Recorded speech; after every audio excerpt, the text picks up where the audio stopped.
il vient à l'esprit que ce jour de si grande chaleur,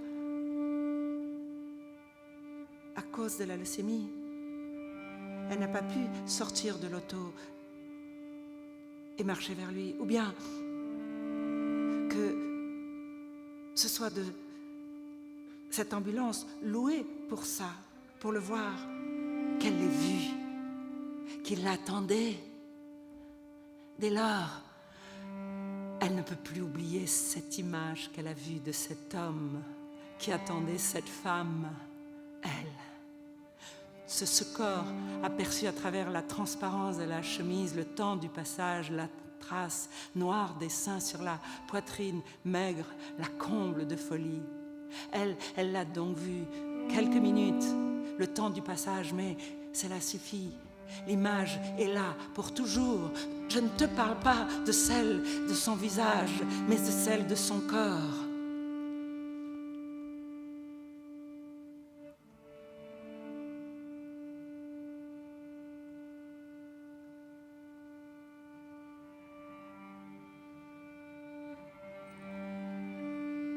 Après le rendez-vous de la place de la Bastille, elle entre dans un désir de chaque jour,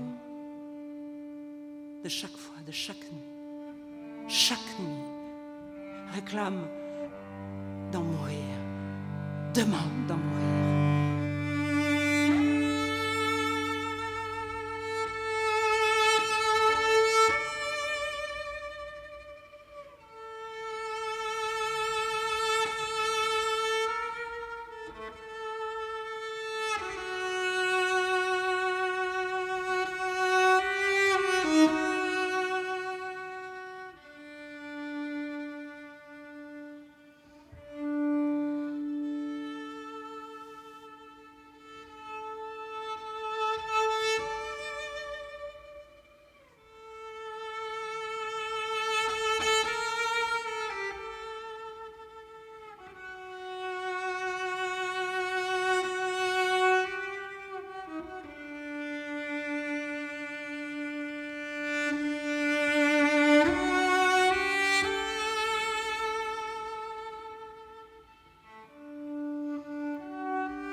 les gens qui crient la nuit se donnent tous des rendez-vous. Ces rendez-vous ne sont jamais suivis de rencontres. Il suffit qu'ils soient donnés. C'est l'appel lancé dans le gouffre, le cri, qui déclenche la jouissance. C'est l'autre cri, la réponse. Quelqu'un crie, quelqu'un répond qu'il a entendu le cri, qui lui répond. C'est la réponse qui déclenche l'agonie. Vous disiez, vous souvenir de cet homme qui hurlait à l'aube. Oui, il appelait, il disait qu'il était le chat. Je suis le chat, vous entendez? Ici, le chat appelle, le ton ordonné. Il commandait, oui, mais il suppliait aussi. Il disait que le chat cherchait quelqu'un, que le chat voulait jouir, qu'il fallait lui répondre. C'est un homme qui lui a répondu. La voix était très douce, très tendre. Il a dit qu'il entendait le chat, qu'il lui répondait pour lui dire ça, qu'il l'entendait. Il lui disait de venir, de jouir. Viens, jouis. Oui.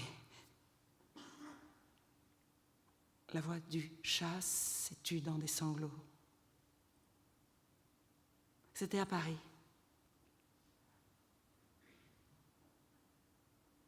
En hiver, vers 4 heures, en pleine nuit,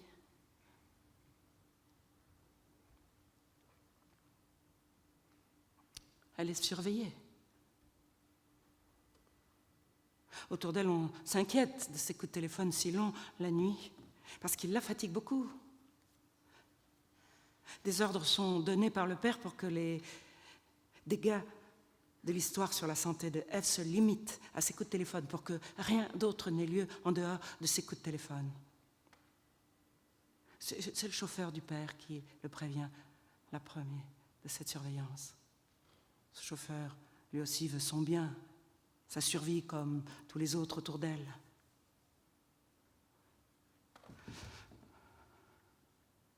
Un jour,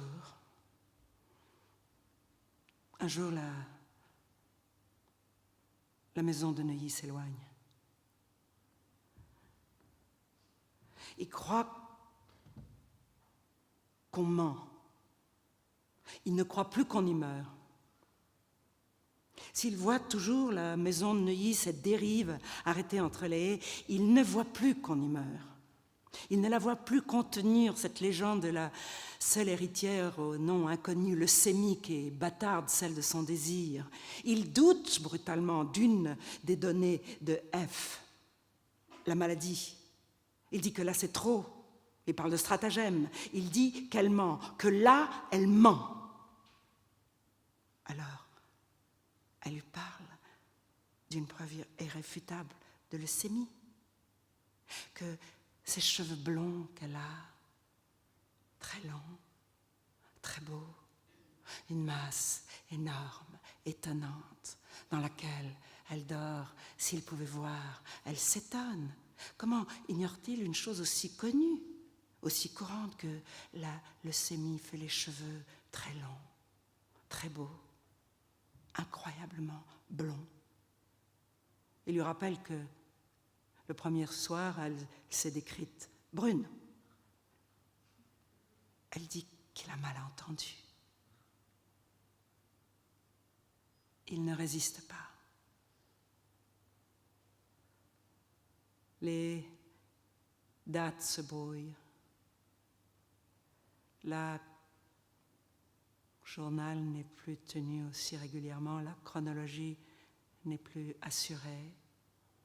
Il ne reste qu'une mémoire globale de l'événement si intense que chaque nuit représente le désir. Les murs tombent entre les jours.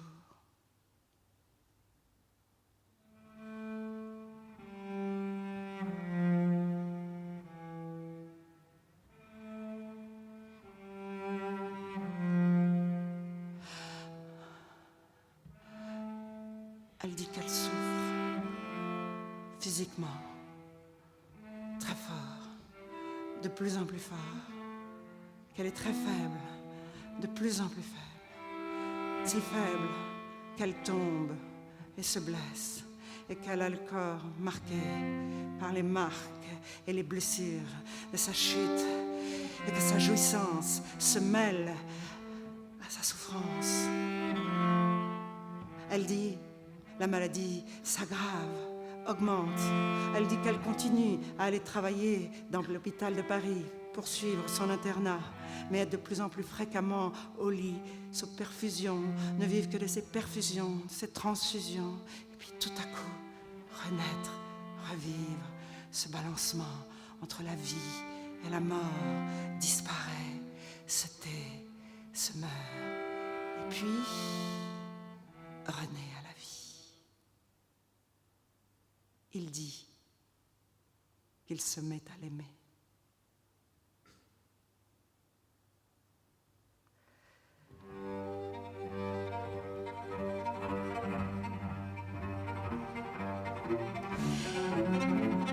Un jour, une femme vient chez lui apporter une enveloppe de la part de F. Elle dit être la lingère de la maison de Neuilly, sûrement la femme du chauffeur. L'enveloppe contient 2 photographies. C'est une jeune fille, blonde, les cheveux très longs, très beaux. Elle est grande, assez mince. Il dit, elle a le visage banal. Elle est photographiée au milieu d'un parc, c'est une pelouse entre des haies et des arbres. L'enveloppe contient aussi un mouchoir brodé à ses initiales et une somme d'argent en espèces. L'histoire s'arrête avec ces photographies.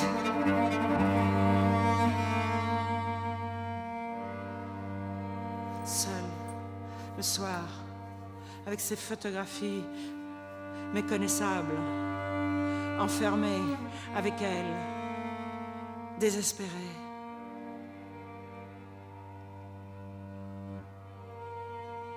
Le navire Night est arrêté sur la mer.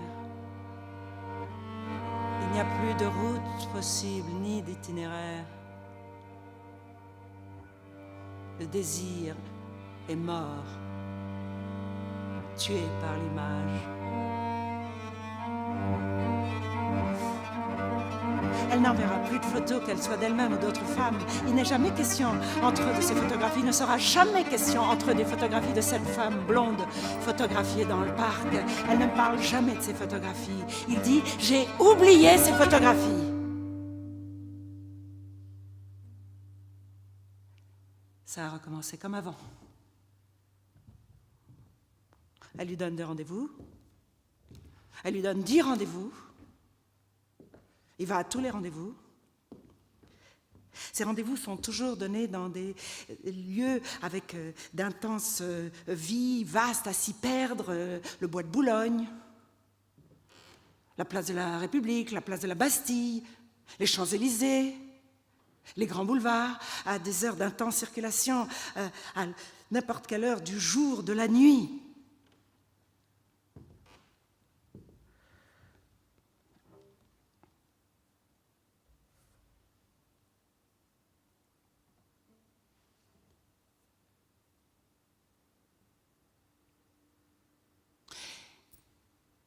Il ne s'étonne pas de cette impossibilité à venir. Il la croit possible. Chaque fois. Il croit qu'elle est la proie d'antagonismes plus forts qu'elle-même et que sa propre mise à la disposition de ces antagonismes est sa force même, que son entière disposition au désir brutal parle pour elle.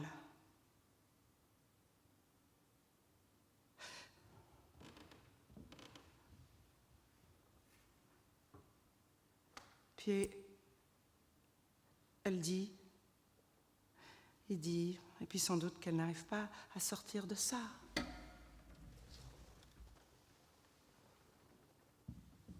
De ce bois, cette pesanteur.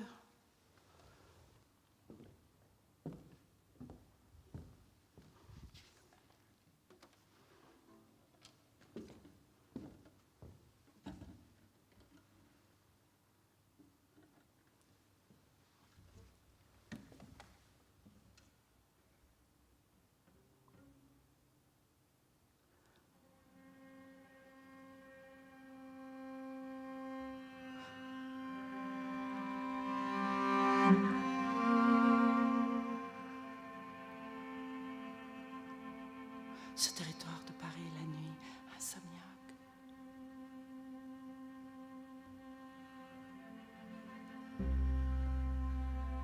C'est le navire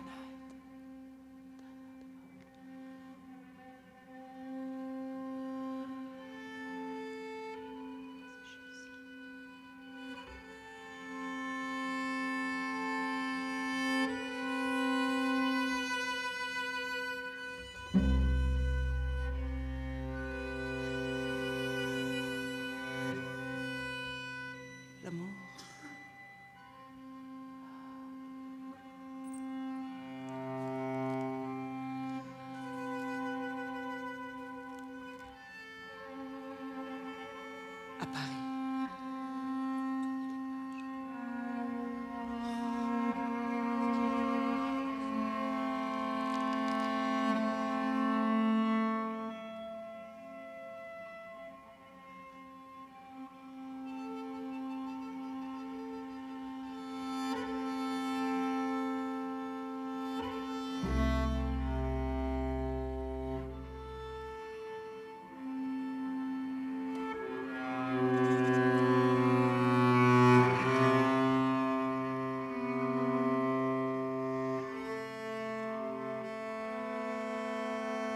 Paris. À Paris, l'amour toujours, de nuit sans issue, la jouissance dans un sanglot, et entre eux, ce mur aveugle, infranchissable.